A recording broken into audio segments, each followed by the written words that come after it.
नमस्कार साथियों, कैसे हैं आप। आज फिर हम आपके सामने एक बार हाजिर हुए हैं। नंबर सिस्टम का एक ऐसा टॉपिक जो आपके समस्त प्रतियोगी परीक्षाओं में अति महत्वपूर्ण है, ठीक है, और जहां से आपको कोई ना कोई प्रश्न मिलना ही है। देखिए, आज हम बताते हैं शून्यों की संख्या ज्ञात करना। इसमें 5 प्रकार के प्रश्न जो हैं आपसे पूछे जाएंगे। फर्स्ट टाइप है क्रमागत संख्या, 1 गुणा 2 गुणा 3 गुणा 4 गुणा 5 से डैश डैश डैश 20 तक के गुणनफल में शून्यों की संख्या ज्ञात करो। अब इस टाइप का यदि प्रश्न आता है तो क्या आप 1 से 20 तक की गुणा कर सकते हैं? चलो कर सकते हैं। अगर उसने 80 तक दे दिया तो क्या गुणा कर सकते हैं? अब इतना वक्त तो नहीं होता कि आप गुणा करते रहेंगे, तो इसके लिए एक फार्मूला है। क्या फार्मूला है? फार्मूला देखो, यहां पर पहली बात है जो आप समझें, शून्य का निर्माण करने के लिए 5, शून्य का निर्माण करने के लिए 5 और उसके साथ कोई सम संख्या, शून्य का निर्माण करने के लिए 5 और उसके साथ कोई सम संख्या होनी अनिवार्य है। जैसे 5 के साथ 2 होगा तो 5 दूनी 10, 5 के साथ 4 होगा, 5 चौक 20, 5 के पास 6 होगा तो 5 छक्का 30। जब सम संख्याएं होंगी किसके साथ? 5 के साथ सम संख्याएं होंगी, तब शून्य का निर्माण हो जाएगा। अब इसको कैसे हल करेंगे, क्या काम करेंगे? सर्वप्रथम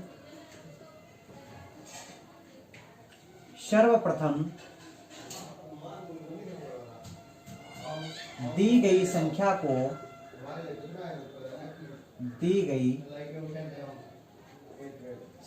को 5 से भाग दिया जाता है। 5 से भाग दिया जाता है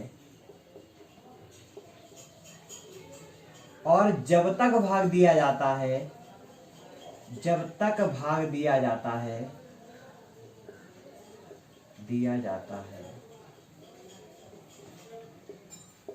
तक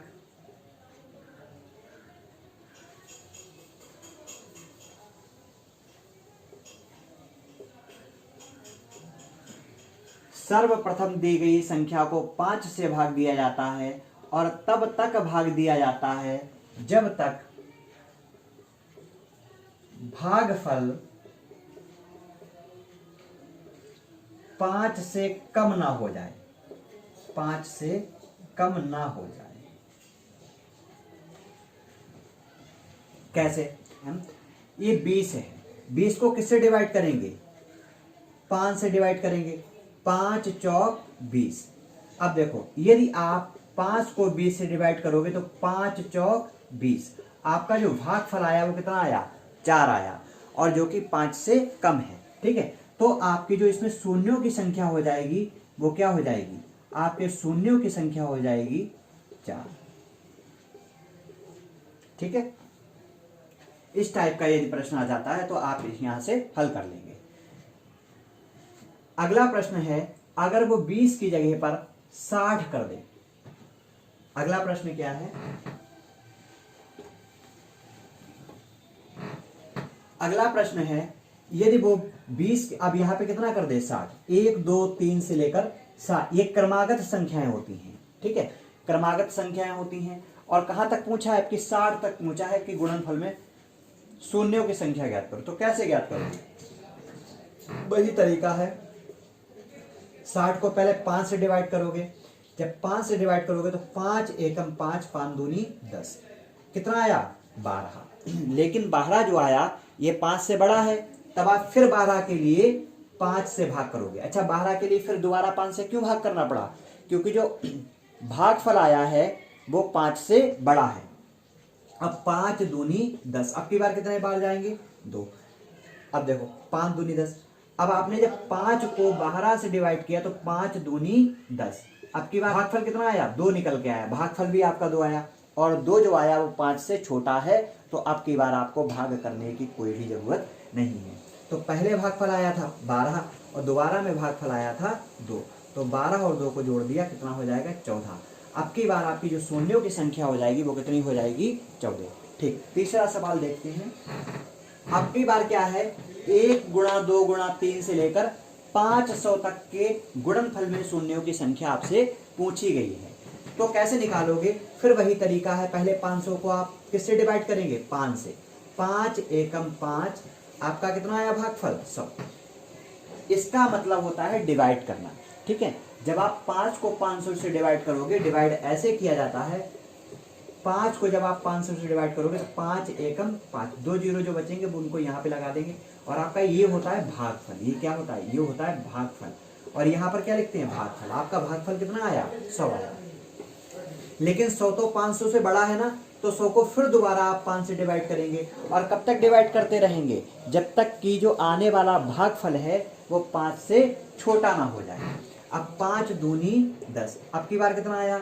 अब की बार आपने जब 5 को 100 से डिवाइड किया तो 5 दूनी 10, जीरो बचा, जीरो लगा लिए, तो आप कितना आया? 20। तो यहाँ पे लिखोगे 20, ठीक। लेकिन अब की जो 20 आया है, 20 भी तो 5 से बड़ा है, तो फिर आप 5 से डिवाइड करोगे, 5 चौक 20।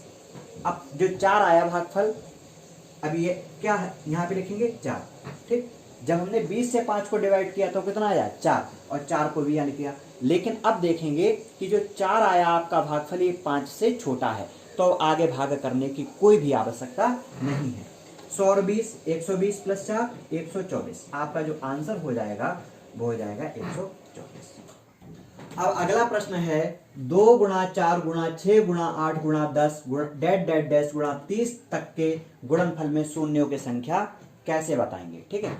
अब देखो, जब इस टाइप का प्रश्न हो और ये हैं सम संख्याएं, हमने इससे पहले आपको बताया था शून्य का निर्माण होने के लिए 5 के साथ साथ सम संख्या का होना आवश्यक है। तो 5 के साथ साथ यदि सम संख्या होगी तभी शून्य का निर्माण होगा।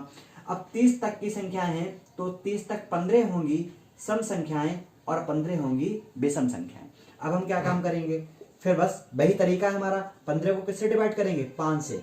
5 तिया 15। आपका जो ये 3 निकल के आया है, यही हो जाएगा आपके सवाल में शून्यों की संख्या।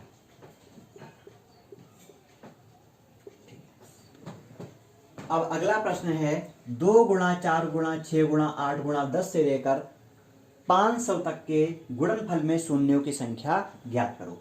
अब कैसे ज्ञात करेंगे? ये 500 तक संख्या है, आपको पता है ये सम है, तो इसमें से 250 जो होंगी वो सम होंगी और 250 क्या होंगी? विषम होंगी। अपनी संख्याएं हैं सम, ये 250 संख्याएं।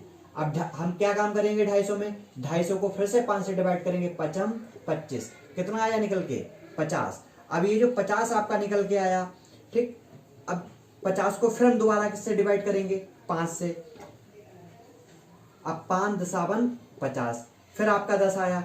अब की बार फिर जो 10 निकल गया, 10 को किससे डिवाइड करेंगे? 5 दूनी 10, फिर आपका 2 निकल के आया, तो 50 10 60 2 62। यदि आपसे पूछा जाए 2 गुणा 4 गुणा 6 गुणा 8 गुणा 10 डैट डैट डैश गुणा 500 तक के गुणनफल में शून्यों की संख्या बताओ, तो आप क्या कर देंगे? जो आपका निकल के आया पहले काटेंगे 50, और कब तक काटते रहेंगे? जब तक संख्या 5 से छोटी नहीं हो जाएगी। तो आपका इस तरीके से निकल गया 5 10 60 2 62। अब की बार अगला सवाल है 1 गुणा 3 गुणा 5 गुणा 7 डैट डैट डैश गुणा 99 तक के गुणनफल में शून्यों की संख्या ज्ञात करो। अभी हमने आपको बताया था कि शून्य का निर्माण होने के लिए 5 के साथ साथ कोई ना कोई सम संख्या होना अनिवार्य है।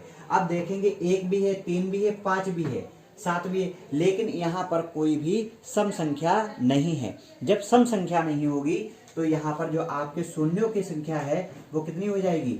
शून्य। मतलब कि कोई भी शून्य नहीं होगा, आपके इसमें कोई भी शून्य नहीं होगा, ठीक है। प्रश्न है आपका 1 स्क्वायर गुणा 2 स्क्वायर गुणा 3 स्क्वायर गुणा 4 स्क्वायर डैट डैट डैश गुणा 20 स्क्वायर तक के गुणनफल में शून्यों की संख्या ज्ञात करो। अब आप कैसे ज्ञात करेंगे शून्यों की संख्या? आप समझो इस बात को।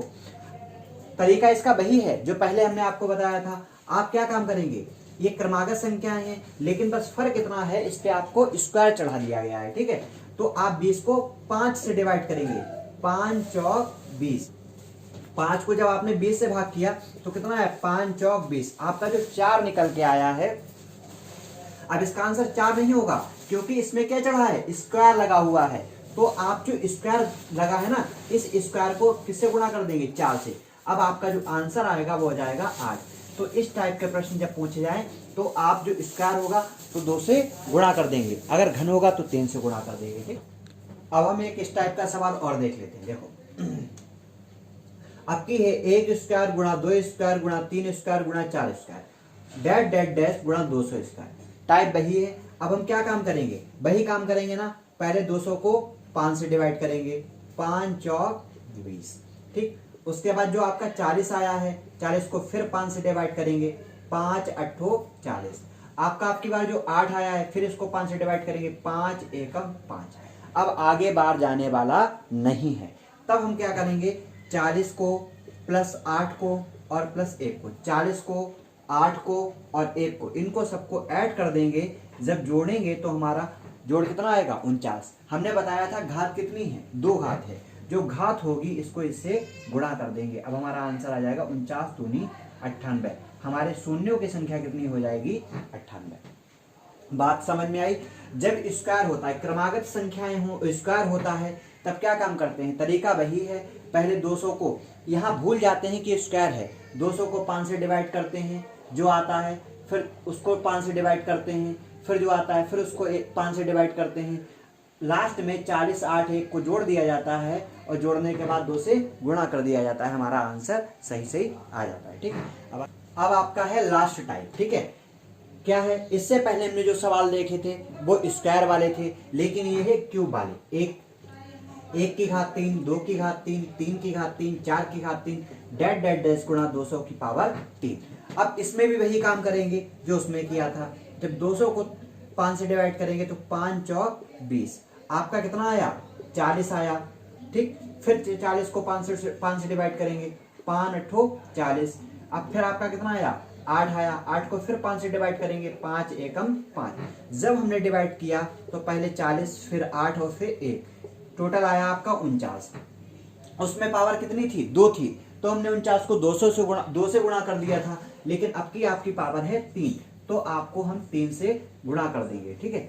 अब की बार हमने जब 3 से गुणा किया तो कितना आया, 9 तिया 27 हासिल 2, 4 तिया 12 1 14, तो आपका आंसर आया 147। ये हो गई आपकी शून्य की संख्या, ठीक। यदि आपको मेरा चैनल पसंद आया हो तो लाइक करें, सब्सक्राइब करें, शेयर करें।